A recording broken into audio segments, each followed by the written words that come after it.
semua, kenalin nama aku Natasha Fitri Aulia, NIM 21156133031. Di kesempatan kali ini aku akan mepresentasikan materi tentang protein.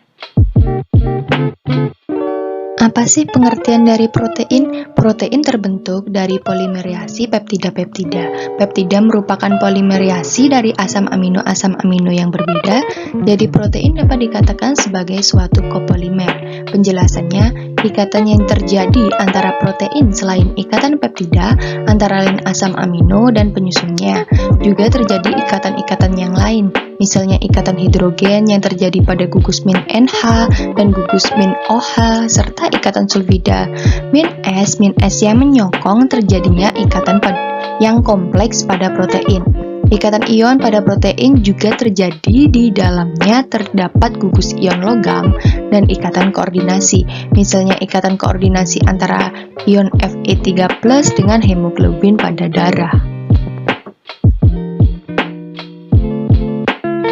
Selanjutnya, apa sih macam-macam dari struktur protein?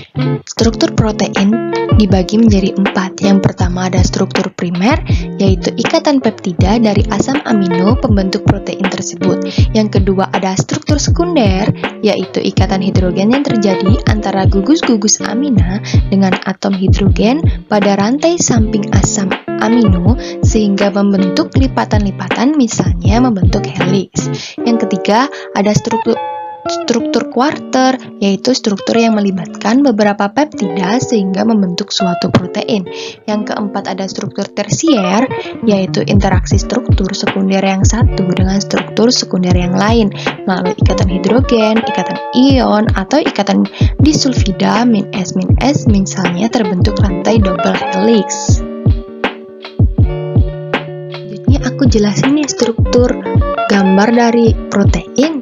Yang pertama ada struktur primer, yang kedua ada struktur sekunder, yang ketiga ada struktur tersier, dan yang keempat ada struktur kuarter. Dengan memperhatikan ikatan-ikatan yang terjadi pada protein, bisa disimpulkan bahwa struktur protein merupakan struktur yang kompleks satu sama lainnya. Selanjutnya ada protein konjugasi. Apa sih protein konjugasi? Yaitu merupakan senyawa protein yang mengikat molekul lain yang bukan protein.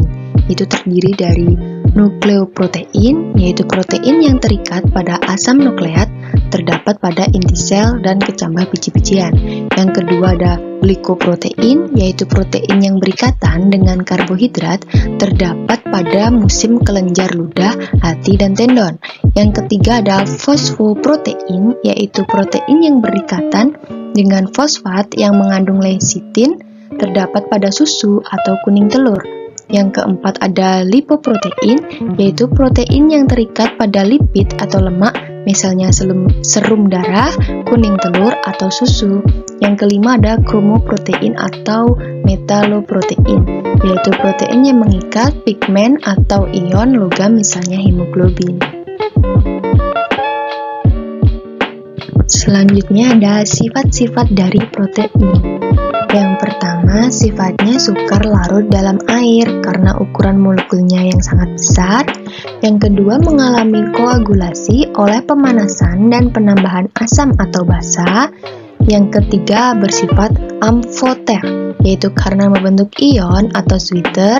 Yang keempat, dapat mengalami kerusakan atau terdenaturasi akibat pemanasan. Selanjutnya, sumber protein. Sumber protein dibedakan menjadi dua, yaitu sumber protein nabati dan sumber protein hewani. Di mana sumber protein nabati yaitu terdiri dari kacang kedelai, tahu, bayam, gandum, dan beras. Yang kedua yaitu sumber protein hewani, yaitu terdiri dari daging sapi, daging ayam, udang, susu sapi, dan ikan teri. Nah, kali ini kita akan membahas apa sih 4 sehat 5 sempurna itu?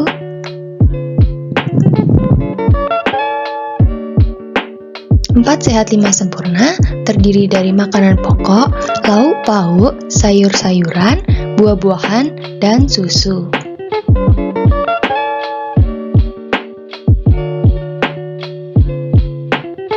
Selanjutnya, apa manfaat dan fungsi dari protein? Yuk simak video berikut.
Sekian presentasi yang dapat saya sampaikan. Kurang lebihnya saya mohon maaf. Terima kasih. Sampai ketemu lagi.